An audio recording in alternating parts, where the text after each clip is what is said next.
Hi all, welcome to ക്രിക്കരീന. IPLുമായി ബന്ധപ്പെട്ടുകൊണ്ട് ഒരുപാട് റൂമറുകൾ ഇപ്പോൾ പുറത്തേക്ക് വരുന്നുണ്ട്. ഇന്നലെ ജോൺസ് റിപ്പോർട്ട് ചെയ്ത ഒരു കാര്യമുണ്ട്. ഒരു വലിയ ട്രേഡ് നടക്കാൻ പോകുന്നു എന്നായിരുന്നു ജോൺസ് പറഞ്ഞിരുന്നത്. അത് ആരാണ് എന്നുള്ളത് ആരാധകർ അന്വേഷിച്ചു കൊണ്ടിരിക്കുന്ന ഒരു സമയമാണ്. സഞ്ജു സാംസൺ ആണ് എന്ന ഒരു റൂമർ ഇപ്പോൾ വ്യാപകമായി കൊണ്ട് പ്രചരിക്കുന്നുണ്ട്. സമയം തെലുഗ് എന്ന മാധ്യമമാണ് ഇക്കാര്യം റിപ്പോർട്ട് ചെയ്തിട്ടുള്ളത്. അതായത് സഞ്ജു സാംസൺ ഡൽഹി ക്യാപിറ്റൽസിലേക്ക് പോവാനുള്ള സാധ്യതകൾ വർദ്ധിക്കുകയാണ് എന്നാണ് ചില റൂമറുകൾ ഇപ്പോൾ ചൂണ്ടിക്കാണിക്കുന്നത്. പകരം ഡൽഹി ക്യാപിറ്റൽസിൽ നിന്നും KL രാഹുൽ രാജസ്ഥാൻ റോയൽസിലേക്ക് എത്തും എന്നാണ് പല റൂമറുകളും ചൂണ്ടിക്കാണിക്കുന്നത്.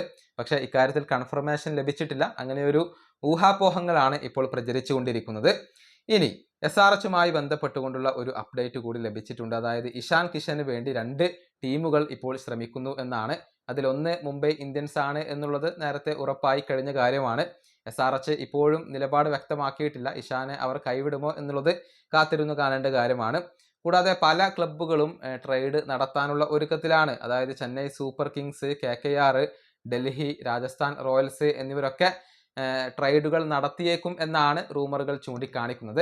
ഏതായാലും നിലവിലെ സാഹചര്യങ്ങൾ വെച്ച് നോക്കുമ്പോൾ സഞ്ജു സാംസൺ ഡൽഹി ക്യാപിറ്റൽസിലേക്ക് പോകാനുള്ള ഒരു സാധ്യതയുണ്ട് എന്നാണ് പലരും ഇപ്പോൾ റിപ്പോർട്ട് ചെയ്യുന്നത്. ഈ വീഡിയോ അവസാനിപ്പിക്കുന്നു. അടുത്തൊരു വീണ്ടും കാണാം.